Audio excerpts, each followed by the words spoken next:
గణేశాయ నమః. వైశాఖ శుద్ధ తదియ అక్షయ తృతీయగా ప్రసిద్ధి చెందింది.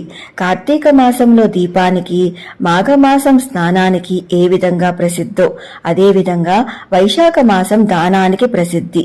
జీవుని యొక్క దుఃఖాలను హరించే శక్తి త్యాగానికి, దానానికి మాత్రమే ఉంటుంది. విశేషించి ఈ వైశాఖ తృతీయ నాడు చేసే దానం అక్షయ ఫలాలనిస్తుంది.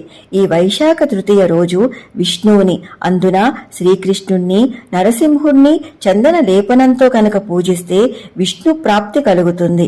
అందుకే ఈ రోజు సింహాచలంలో లక్ష్మీ నరసింహుడికి చందనోత్సవం నిర్వహిస్తారు.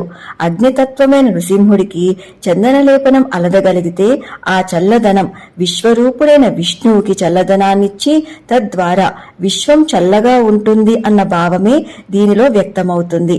అంతేకాదు బృందావనంలో కూడా చందన యాత్ర అనే పేర చందనంతో శ్రీకృష్ణుణ్ణి అలంకరించి ఆరాధించటం ఎంతో విశేషం. ఈ రోజు చేసే జపం, హోమం, పితృతర్పణం, దానం, వ్రతాచరణ అక్షయ ఫలాలనిస్తాయి.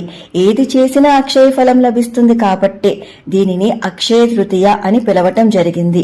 బంగారం, వెండి, గోవుదానాలే కాదు, ఈ రోజు విశేషించి విసనకర్ర, ఛత్రం, పాదరక్షలు దానం చేస్తూ ఉంటారు. ఈ అక్షయ తృతీయను కృతయుగానికి ఆదిగా కూడా వ్యవహరిస్తారు. ఈ రోజు పరశురామ జయంతి కూడా. పరశురాముడు విష్ణువు యొక్క ఆవేశావతారం. విష్ణువు తన 2 కలలను పరశురాముడిలో ఆవేశింపచేశారు. ఆ కలలను పరశురాముడు సీతారాముల కళ్యాణం తరువాత వైష్ణవ ధనస్సు మిషతో రామార్పణం చేసి మహర్షిగా మిగిలాడు. ఆ పరశురాముడిని ఉద్దేశించి గౌరవంతో జమదగ్ని మహావీర క్షత్రియాంతకర ప్రభో గృహానర్ఘ్యం మయా దత్తం కృపయా పరమేశ్వర అని అంటూ ఈ రోజు అర్ఘ్య ప్రదానం చేస్తారు.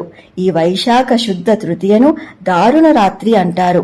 పగలంతా నియమంగా ఉండి రాత్రి అమ్మవారిని ఉద్దేశించి జపంగాని పూజగాని చేసినట్టయితే మహాఫలం లభిస్తుంది. ఈ దారుణ రాత్రి సాధన వల్ల కర్మజనిత దారుణాలు తొలగుతాయి. ఈ రోజు పరమశివుడికి కలంతిక ఆరాధన చేస్తారు. కలంతిక అంటే ధారాపాత్ర అని.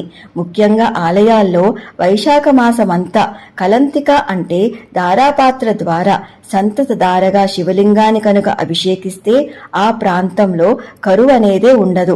ఈ రోజు చల్లని పదార్థాలతో సంతత ధారగా శివునికి కనుక అభిషేకం చేస్తే మహాఫలాలే ఇస్తాయి. అక్షయ తృతీయ అనేది ధనార్జనకు కాదు, దానం చేయటానికి ప్రధానం.